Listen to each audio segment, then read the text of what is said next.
At dawn on the fourth day, Tokyo awoke to a strange and unsettling quiet, a quiet so unnatural that it made people pause mid-step, as though listening for something that should have been there but wasn't. No engine, no distant rumble, no metallic drone of formations gathering above the Pacific. Even the birds seemed hesitant to break the silence. For the first time in months, the early morning air wasn't pierced by the warning sirens. No children were being rushed into shelters. No shopkeepers were sealing windows with tape. No soldiers were sprinting across intersections with rifles in hand. The sky was empty. At first, civilians felt a kind of relief. A few even smiled. But the relief didn't last, because everyone understood instinctively, painfully, that this silence wasn't peace. This silence meant the Americans didn't need to come yet. This silence meant Japan had nothing left that required suppressing. This silence meant the sky had already been taken. And there is nothing more terrifying than losing something so completely that the enemy no longer needs to take it again. Inside Chofu Airfield, the silence felt even heavier. Mechanics moved around slowly, without purpose. Officers stood near tables, looking at charts that no longer mattered. Fuel trucks sat half empty, but no one rushed to fill them. The entire base felt like a museum of a vanished force. Saburo Kameda sat on a wooden crate outside the main hangar, staring at the wreckage of his Ki-84. The aircraft had been dragged off the runway and left near a pile of scrap that once resembled other fighters. Its propeller was bent, its landing gear folded under its belly, its fuselage cracked like a broken spine. A mechanic approached him carefully. "It can't be fixed, Saburo." Kameda nodded. "I know. Even if we had the parts," the mechanic added. "The metal is too poor. The engine blocks are failing. The piston seize. Everything melts at high power." Kameda didn't answer. He simply watched dust collect on the wing. A plane wasn't supposed to die like this, quietly, gently, without even the dignity of battle. Inside the operations room, officers reviewed the morning's order, or rather the lack of them. A captain entered with a message from headquarters. "Due to severe aircraft losses and lack of operational readiness," he read aloud, "today's air defense operations are limited to reconnaissance only." A colonel snorted. "With what aircraft? And what fuel?" Another officer checked the fuel ledger. "We can launch 2 planes," he said. "Two?" the colonel asked. "Two." A long silence. Then someone whispered what everyone had been trying not to say. "We have become symbol defender, not sky defender." The colonel let out a slow, ragged sigh. "We are past symbols." On Iwo Jima, Jerry Yellen stood beside his Mustang as ground crews prepared it for yet another escort mission. He looked up into the blue sky and felt an eerie sense of calm. Too calm, like the air was holding its breath. Tap approached him with a mission briefing. "Today should be light," he said. "Intel reports minimal enemy activity. Maybe 3 or 4 fighters at most." Yellen nodded. "And tomorrow?" Tap hesitated. "Maybe none." This hit harder than any victory could. Pilots don't fear battle. Pilots fear the absence of battle because it means the enemy has nothing left to fight with. The Mustangs lifted off, their engines roaring in unison. They climbed into clear air, the Pacific glittering below them like polished steel. The flight toward Honshu was uneventful, almost serene. Too serene. Yellen scanned the horizon. Nothing. He checked altitude. Nothing. He peered into the haze above Japan. Nothing. The Mustangs reached their rendezvous point with the B-29s. No interference. They crossed the coastline. No opposition. They reached Tokyo. Empty skies. No contrails. No climbing interceptors. No flashes of green camouflage. No black bursts of flak. No sign of Japan's once proud, once feared, once dominant air force. The absence felt louder than any gunfire.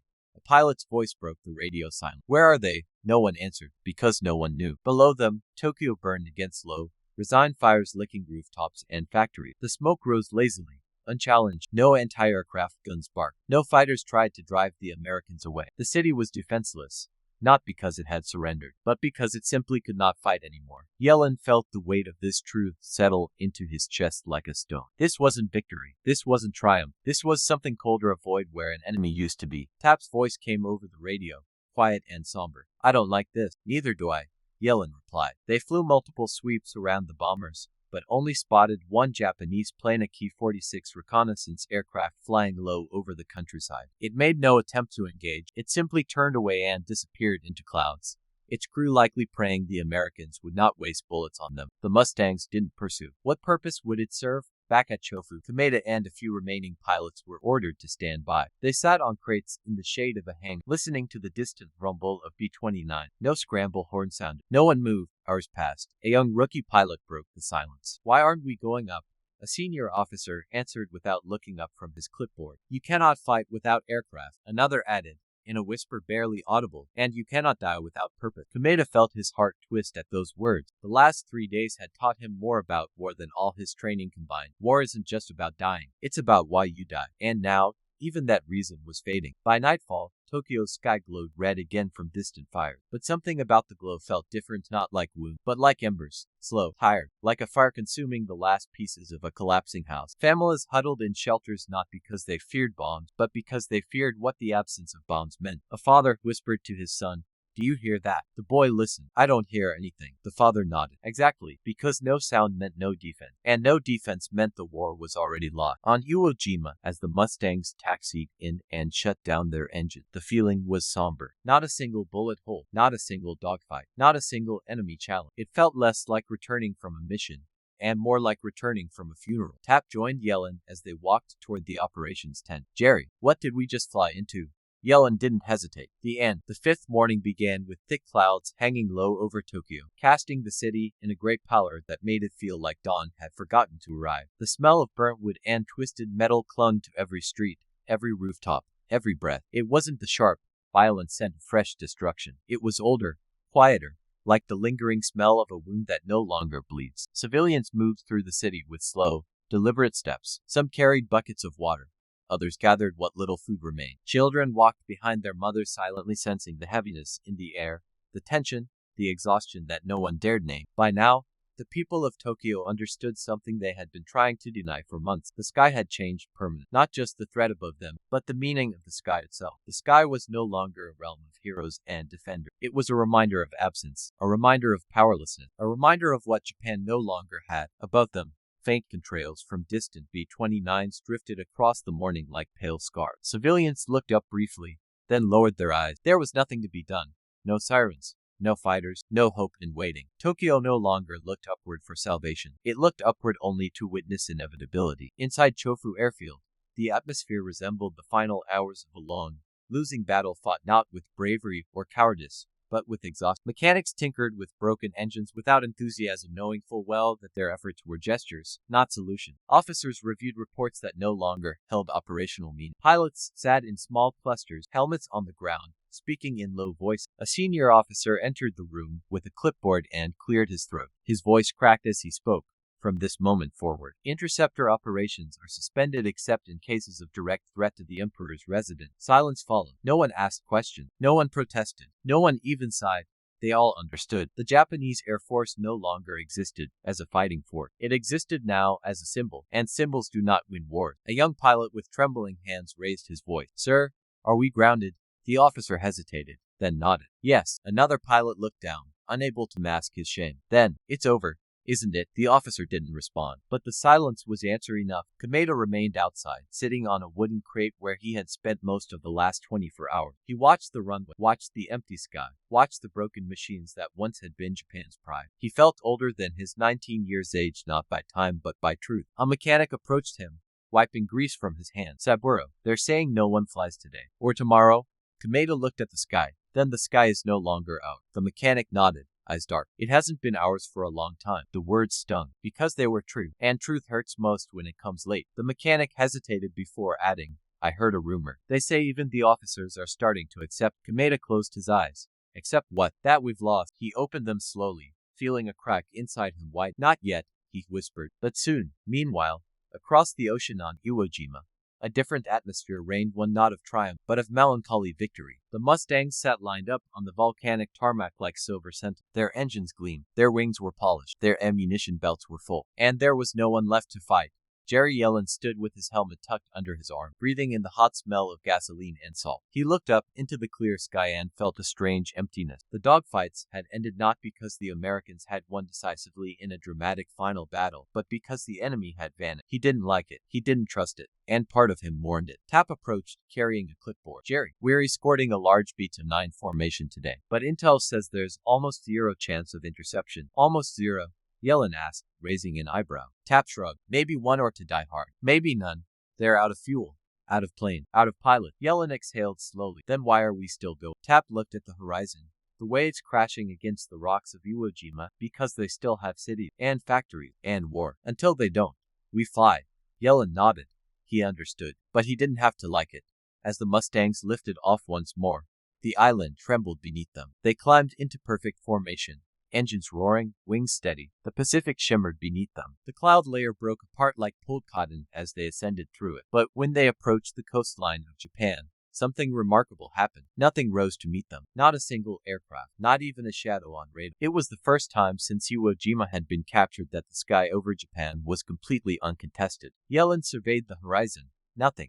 He checked the altimeter. Nothing. He scanned the sky in every direction. Nothing. The absence felt wrong. Like entering a battlefield only to find gravestones where soldiers once stood. Tap's voice crackled over the radio. Everyone stay tight. Eyes open. But don't expect much. Another pilot chuckled bitterly. Expect what? Ghosts? No. Yellen answered softly. Grief. Below them, the bombers unleashed their payload. Massive plumes of smoke rose in slow, sorrowful column. Fires spread across industrial district, turning warehouses into furnace, docks into inferno, entire neighborhoods into glowing scars of red and orange. From the air, it looked like a star dying. From the ground, it felt like the world ending. A family huddled inside a shelter. A father covered his son's ear. A mother whispered a prayer that felt too small for the noise above. On a hillside overlooking Tokyo Bay, an elderly fisherman watched the bombers pass overhead. His eyes were hollow, his expression still. He murmured, "So this is what defeat looks like."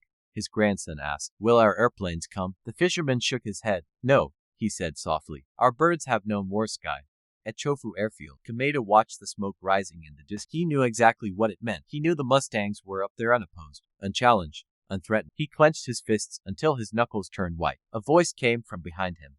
It was his commanding officer. "Kameda," the officer said quietly, "you are to report to briefing at dawn tomorrow." Kameda turned. "A mission, sir?" "No," the officer replied. "A transition." "Transition to what?" Kameda asked. The officer hesitated, the weight of the answer too heavy for immediate delivery. Finally, he said the words every Japanese pilot had feared. "The Air Force will soon cease operations entirely. You are being reassigned." Kameda felt something twist inside him. To what? Ground defense, civil mobilization, possibly special duties. Special duties. The phrase hung in the air like smoke. Everyone knew what it meant. Kamikaze Reserve, Last Stand Battalion, Desperation Units. Kameda swallowed hard. "So this is it." The officer looked at him with tired, sorrowful eyes. "This is the beginning of the end." Night fell across Tokyo. Red embers glowing in the darkness like a dying constellation. The once mighty Japanese Air Force, which had dominated Asia at the war's beginning, now existed only on paper and barely even there. The sky was silent, but the silence wasn't peaceful. The silence screamed, and beneath it, a nation trembled. When dawn broke on the sixth day, Tokyo was no longer simply a city living under threat. Tokyo was a city living under inevitability. The sky above it, once an arena of roaring engines and desperate maneuvers, now stretched empty and quiet, a vast, indifferent ceiling under which millions of people endured a slow, grinding realization. The heavens had abandoned them, or worse, been taken. Children walked to water pumps holding hands. Mothers swept debris from front steps with small, worn-out brooms. Elderly men sat outside damaged storefronts, staring into the distance with eyes that had seen too much to fear anything more. The absence of Japanese aircraft overhead had become so complete that the silence itself felt like a presence heavy, oppressive, a reminder of everything that was lost. For the first time in the war, silence was not safety. Silence was confirmation. A teenage girl filling a bucket of water paused and looked up at the pale sky. Her younger brother asked, "What are you looking for?" She answered without lowering her eyes, "Nothing. There's nothing left up there." Inside Chofu Airfield, the mood had shifted from despair to something colder. Except mechanics stood in front of aircraft they no longer attempted to repair. Tools lay untouched on benches, rust forming on wrenches that had once turned with frantic urgency. A few airplanes sat intact but useless, engines without pistons strong enough to climb, wings patched with low-grade metal, landing gear that might collapse on takeoff. A group of officers gathered near a chalkboard where flight rosters had once been written in hurried stroke. Today, the board was empty. Not erased, empty. The airfield commander, eyes sunken from sleepless night, addressed the pilots with a voice that lacked anger, volume, or fire. It was simply tired. "Gentlemen, we are no longer an air wing. As of this morning, we are officially reassigned to Homeland Defense Command." A murmur rippled through the assembled airmen. Everyone knew what Homeland Defense Command meant. It meant ground operations. It meant suicide squad. It meant missions without plane. It meant the last chapter. One pilot asked the question none wanted to speak aloud. "Sir, does that mean our flying days are over?" The commander looked at the floor. "Yes." A hush fell. Another pilot whispered, "So the sky is lost?" No one answered, because the answer had already settled into every corner of the airfield like dust. Saburo Kameda stood apart, Leaning against the wing of a grounded Ki-84, he ran his hand across the metal dent, cracked, chipped by shrapnel, stained by leaking hydraulic fluid. It looked less like a weapon of war and more like a wounded animal. A mechanic approached. Saburo, the reassignment orders include you. Kameda nodded without emotion. Too wet. Anti-aircraft crew, possibly special attack unit. They don't know yet.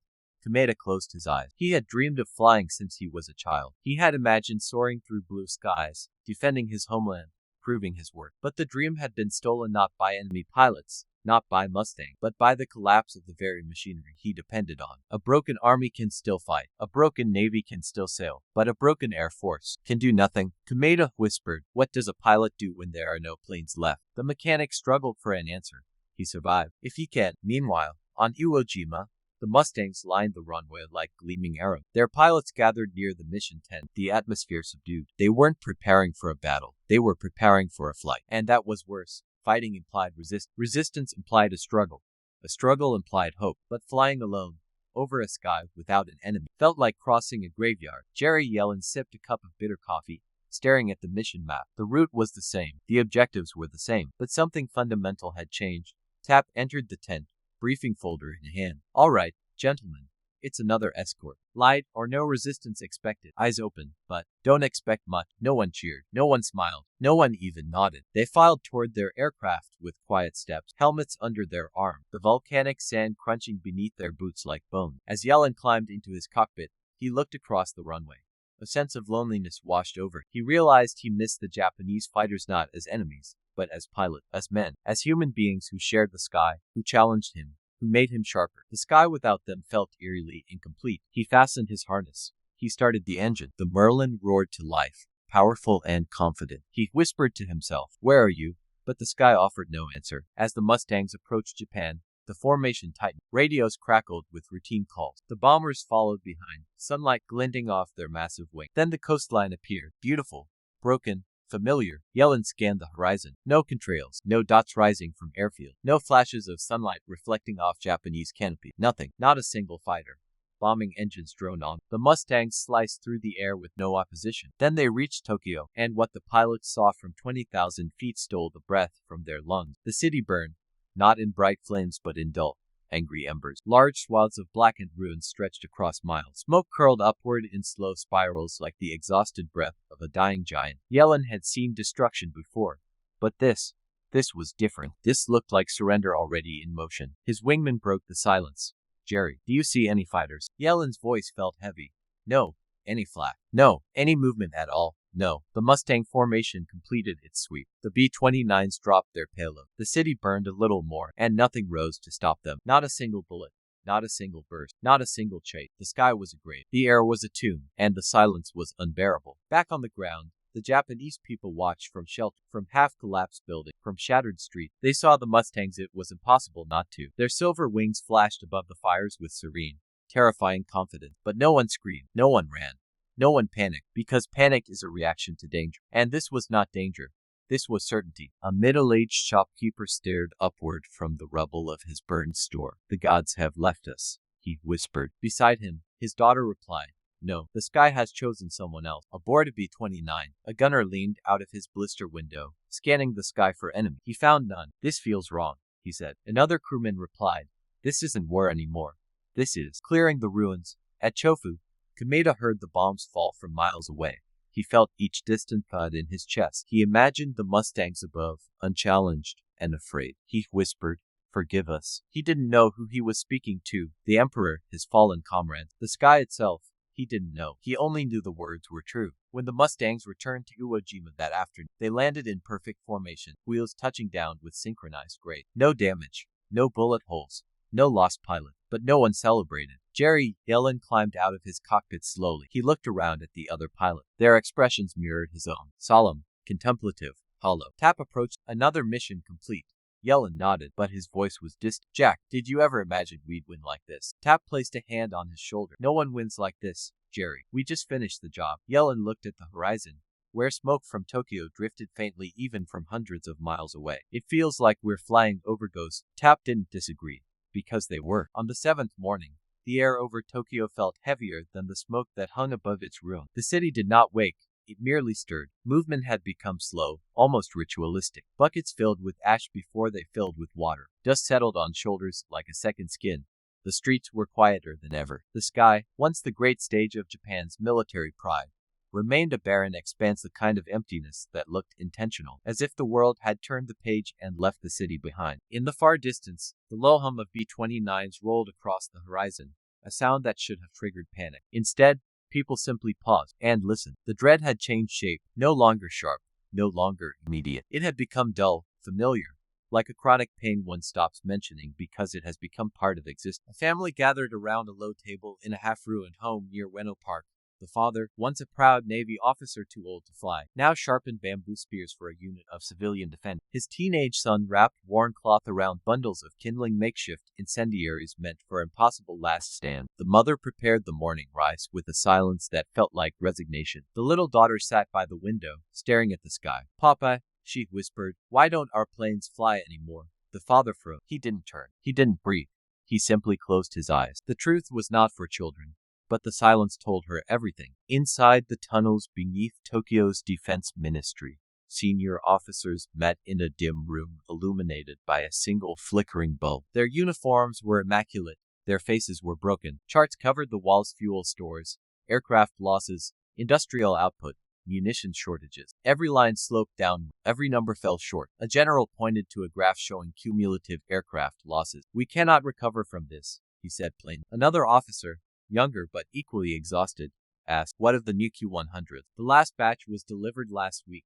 The general shook his head. "We have engines but no metal. We have frames but no fuel. We have pilots but no time. These planes are born dead." A colonel stepped forward, voice low. "If we cannot defend the skies, what is our plan?" The general's answer was a whisper. "We shift to special attack doctrine." The room fell silent. Special attack, kamikaze, human bombs. Military logic had collapsed. Industrial capability had collapsed. Now, the nation was collapsing into desperation. Far from the underground war room, on a hillside outside Yokohama, a group of young men gathered before a wooden shrine. They wore neat uniform, freshly pressed. Their faces were smooth, barely touched by shaving blades. They were the newly assigned Takatai special attack pilot, but they had no aircraft to fly. A senior officer stood before them, delivering words that were meant to be honorable, but felt hollow. "You will soon receive your assignments," he said. "The Emperor thanks you. Japan thanks you. Your sacrifice will be remembered for 1,000 generations." One of the young men raised his hand timidly. "Sir, what will we fly?"